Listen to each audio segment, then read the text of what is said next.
Two grants will help deal with coastal erosion in Barnstable. A project to streamline the transfer station moves forward, and the planning board is ready to talk parking. These stories and more on this episode of Barnstable Today. It's Monday, August 24th, 2015. I'm Sarah Mannel.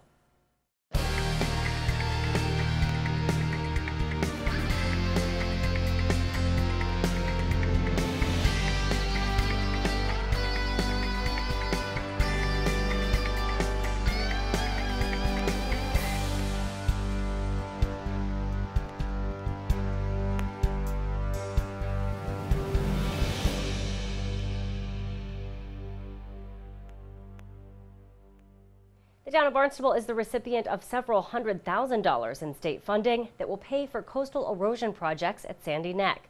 Town manager Tom Lynch says Barnstable is receiving $148,500 to study wind and wave forces that affect the Sandy Neck shoreline. The first grant that we put in for was for the Sandy Neck erosion issues that we've been having really ever since Superstorm Sandy.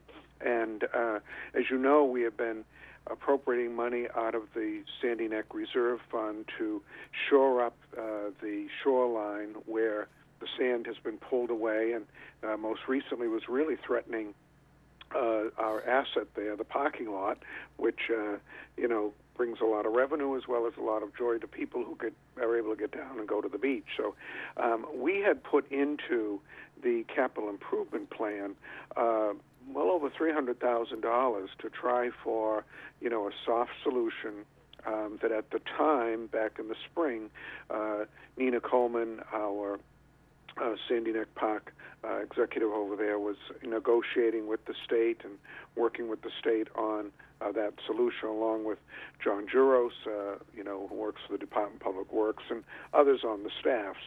But they were finding that there wasn't, they hadn't reached conclusion on that. And in the interim, we had a meeting with the secretary. We had some other conversations with the administration, and it became clear to the Sandy Neck folks that they were willing to look at a variety of solutions rather than just a soft solution, an example of which one can see now at Blish Point, where they put in kind of a burlap bag, barrier covered with sand, and there's staking and all of that to try to slow down the erosion. They were still willing to talk about that, but they were also looking at other solutions that might include what they call armoring, which is a more solution with rocks, or maybe a more permanent solution. There was, they were also willing for the first time to talk about possible retreat, of moving the parking lot back somewhat. It would, cause some difficulties with, taking some dune areas, but that's always been off the table, but it seemed to be open to discussion. So and then leave the front parking lot, to nature and see what nature would do. So we had these options that were suddenly environmental groups and the administration itself and our own staff were looking at. And so it made sense when Nina Coleman came to us and said that we actually want to pull out the $300,000+ in the capital improvement plan, which made me a little nervous, because I thought, that's kind of the bird in the hand. You have that money. But rather than obligate that to one option, we decided to go after this coastal resiliency grant of about $148,000 that would enable us to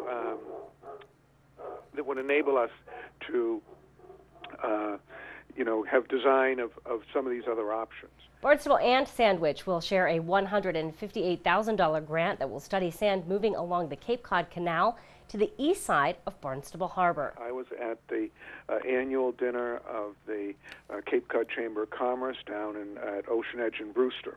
And prior to the event, while people were mingling,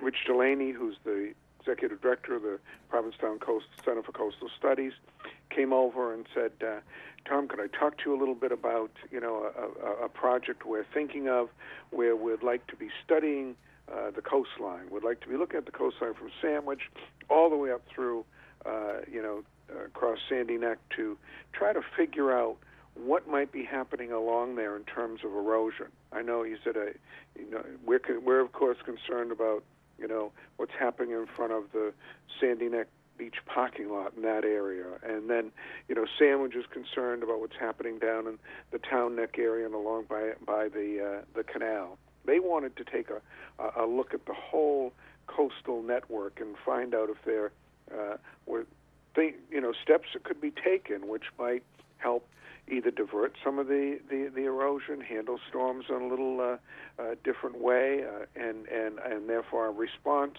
to them might be different. So he mentioned that he had been working with talked to Sandwich a little bit about it. They wanted it to be a collaborative effort between the two towns. I, of course, reached out to George Dunham, the town manager down in Sandwich. We talked about it, and we collaborated with the three staffs, the two towns and the center. Growth management did yeoman work on putting together the grant application and some of the statistics and that were needed, and then we determined that it would be best to have Sandwich be the lead sponsor. But we were not going to back off on any, commitment that we needed to make in terms of in-kind contribution or staff time. And our staff was very excited about doing that, and I applaud Growth Management for their willingness to, work under this situation. And again, we were equally pleased when we found out that that grant had also been awarded. Both of those grants were handed out Friday in Winthrop from the Office of Coastal Zone Management. A project to improve services at the transfer station moves forward. Energy Coordinator Richard Elrick says a contract was awarded to the firm Environmental Partners to evaluate services. We had several very competent proposals submitted, and we ultimately ended up going with a firm called Environmental Partners. They actually have an office here in Hyannis, and in really all ways their proposal was outstanding. In addition, they've had a long-standing relationship with the town, so we're familiar with them, we're familiar with the work they do. They actually are also doing some engineering work currently at the transfer station by way of monitoring what's going on there. So we're excited to have them on board, and they also had the lowest priced proposal as well, which is always an extra goodie that goes along with this. But as we've talked before, they're going to be developing a proposal. We hope that they'll be concluded with their work either at the very last part of this calendar year or at the beginning of the next year in January, we expect. And they're going to be focused on trying to develop plans to really make the experience at the transfer station better for the customers who use it. The goal is to increase the safety, so they're going to look at the road layouts as well. And we also want to increase the recycling rate and reduce the actual trash that gets delivered to the facility by our customers. So they're going to put together a couple of different options, sort of a high-priced option, a mid-priced option, and a less expensive option, and really look at the entire operation to see what makes sense, not only for the short term, but for the long term. But we're excited about the effort and looking forward to seeing what comes out of it. Elrick says he looks forward to seeing the proposals and making things more user-friendly at the transfer station. A Hyannis Parking Overlay District initiative is on the docket for tonight's Planning Board meeting. The group is scheduled to gather at 7 tonight in the Selectmen's Conference Room. The Planning Board will review the Hyannis Parking Overlay District and review a special permit for Laham Management and Leasing at 141 Stevens Street and 91 Bassett Lane in Hyannis.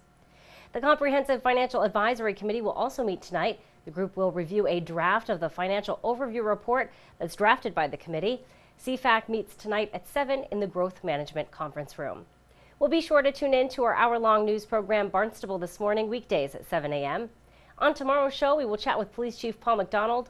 We'll talk with Judy Walden-Scarafile about her 45-year career with the Cape Cod Baseball League. Plus, we'll have all the news and information you need.